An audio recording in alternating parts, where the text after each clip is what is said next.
Bonjour à tous et content de vous retrouver pour cette nouvelle vidéo. J'espère que vous allez bien. Alors tout d'abord, je m'excuse pour la semaine dernière parce que je n'ai pas pu faire de vidéo. Je n'étais ni malade ni en garde à vue, pour plaisanter, mais tout simplement pris par les dossiers et il m'était difficile à ce moment-là de faire la moindre vidéo. Donc j'ai préféré, plutôt que de faire une vidéo, je dirais à l'arrache, j'ai préféré décaler ça d'une semaine. Alors les circonstances s'y prêtent, puisqu'aujourd'hui le thème ce sont les terrains. En fait, j'ai déjà eu l'occasion d'en parler, mais je refais une petite vidéo pour rapporter, je dirais, donner des précisions supplémentaires. Donc voilà, parce que je me rends compte, à travers mes échanges avec les gens, que c'est toujours pas clair en fait. Il y a quand même pas mal de flou chez les gens concernant l'acquisition d'un terrain, les documents requis, etc. Donc voilà, tout ceci, ça sera abordé dans cette vidéo. Et je vous parlerai également de Christian, qui se trouve du côté de Ndangan et qui lui est en conflit avec le voisinage par rapport à son terrain. Voilà, écoutez, on se retrouve tout de suite après l'introduction. C'est parti, à tout de suite.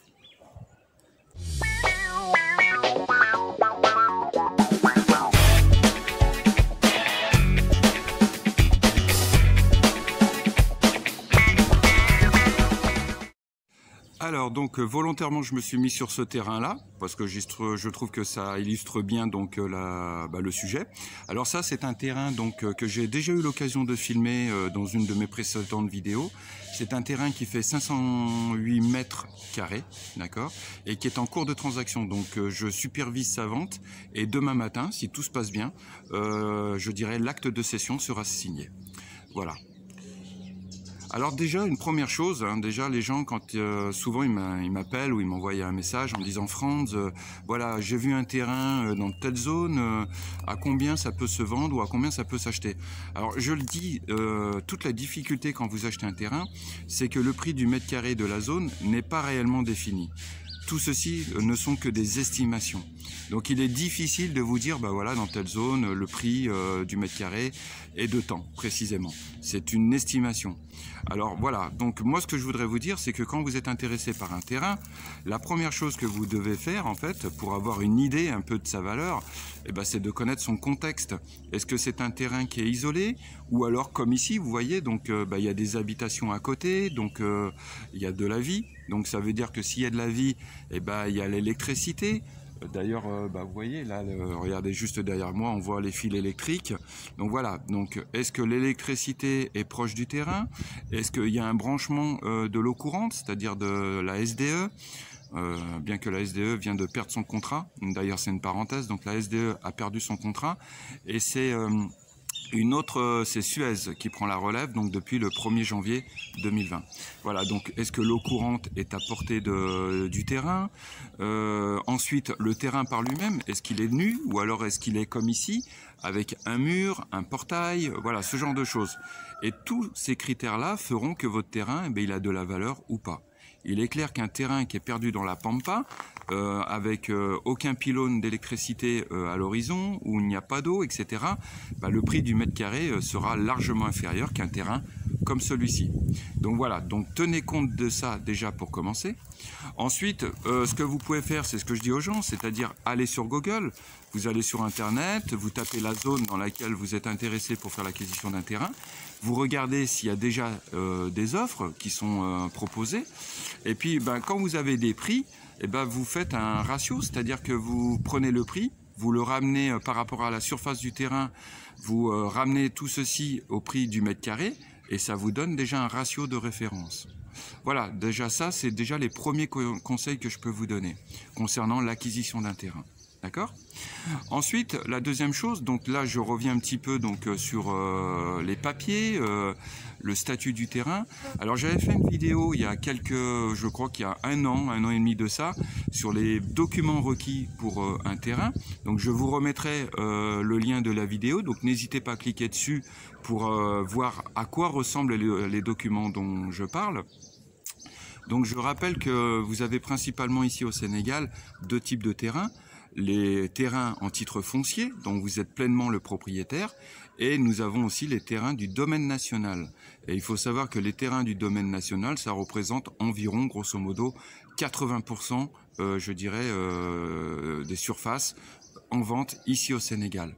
Ce terrain-là, par exemple, c'est un terrain en domaine national. Alors ça, c'est important. Pourquoi? Parce que cette semaine, donc d'ailleurs, c'était bien, je dirais, le hasard fait bien les choses. J'ai Jean-Pierre qui s'est mis en rapport avec moi. D'ailleurs, s'il voit la vidéo, je le salue. Et en fait, Jean-Pierre me posait des questions puisqu'il a acquis un terrain. Il a fait construire dessus une maison et je me suis rendu compte au fil de nos échanges en fait que c'était pas clair dans sa tête. C'est-à-dire que lui, quand il a acheté le terrain, pour lui, dans sa tête, il s'est dit j'ai acheté le terrain, donc le terrain m'appartient. Comme si en fait c'était un terrain en titre foncier. Et non, la déception a été grande parce que en fait, je lui ai donc apporté les précisions. Son terrain, c'est du domaine national, donc je lui ai dit, pour faire simple en fait, que en fait, il n'était pas propriétaire, mais locataire de son terrain. C'est-à-dire que chaque année, il payera une redevance pour pouvoir jouir de son terrain. Attention, ça ne veut pas dire que du jour au lendemain, il peut être fichu à la porte. Pas du tout. Quand vous êtes locataire de votre terrain, comme ici, c'est-à-dire que donc vous faites une demande de bail, et lorsque le bail a été accepté, vous êtes, je dirais, vous jouissez de la location de ce terrain pour une durée minimum, je dirais, de 30 ans, renouvelable une fois 20 ans. Voilà, donc ça porte déjà à 50 ans, je dirais, de jouissance du terrain. Pour ceux, pour ceux donc qui sont eux en titre foncier, eux par contre bénéficient à vie, je dirais, de la jouissance de leur terrain et ils en sont pleinement propriétaires. D'accord? Voilà, donc il est important dans votre tête, lorsque vous faites l'achat d'un terrain, de savoir si vous êtes pleinement propriétaire en titre foncier ou alors si vous êtes locataire, comme ici, par l'intermédiaire d'un bail. Voilà, donc ça c'est les points. Ensuite, c'est ce que je disais, ce qui est important, c'est que quand vous achetez un terrain, être bien certain que le propriétaire, que la personne qui vous vend le terrain est réellement le propriétaire de ce bien. Pour ça, c'est ce que je disais dans la vidéo, c'est pour ça que je vous invite à la voir, je parlais du PV de vérification. Ce PV de vérification, donc c'est un procès verbal de vérification sur lequel est stipulé le nom du dernier propriétaire du terrain. Ainsi, ça vous permet d'être certain que la personne qui vous vend le terrain est pleinement propriétaire de ce terrain. Du moins, c'est lui l'interlocuteur réel en face, et non pas un usurpateur, un escroc, voilà, ou quelqu'un qui se fait passer pour le propriétaire. Voilà, donc ça déjà, ce sont, je dirais, les points déjà importants. Alors donc là, par exemple, demain, donc je vais assurer la transaction de ce terrain-là. Un acte de cession va être rédigé, l'acte de cession, donc l'acte de vente, entre le propriétaire et l'acquéreur. Lorsque cet acte de vente va être signé, ensuite, dans un deuxième temps, va être faite une demande de mutation à la mairie. Donc ce terrain dépend de la mairie de Saly. Donc à la mairie de Saly, on va faire une demande de mutation pour que ce terrain-là soit, je dirais, donc, que le nom du nouvel acquéreur apparaisse soit lié à ce terrain-là. Et une fois que cet acte de mutation est fait, nous irons aux impôts et domaines avec l'acte et nous irons faire enregistrer l'acte de cession. Voilà, donc vous voyez, il y a toute une procédure qui doit être mise en place. Il faut la suivre scrupuleusement. Et puis pour ça, je vous dis bien, donc n'hésitez pas donc à vous renseigner, prenez votre temps, voilà, ne faites pas les choses dans la précipitation. Voilà ce que je pouvais vous dire. Donc, je vous avouerai, je vous le dis moi-même, au début, c'était un peu confus dans ma tête parce qu'il n'y a pas beaucoup d'explications sur ces procédures-là. Donc, c'est un petit peu à vous de vous débrouiller, de vous dépatouiller. J'espère que moi, et apparemment, au vu des remontées d'informations, mes vidéos ont bien aidé des gens parce que des gens sont revenus vers moi en me disant grâce à tes vidéos, j'ai pu acheter un terrain et je comprenais, je comprenais dans sa globalité le cheminement, donc j'en suis le premier satisfait et j'espère que cette vidéo complémentaire permettra de dissiper un petit peu les doutes ou les zones de flou dans la tête des gens. Surtout, je reviens là-dessus, bien faire le distinguo, propriétaire via un titre foncier, locataire via un bail. Voilà, donc voilà ce que je pouvais vous dire sur les terrains.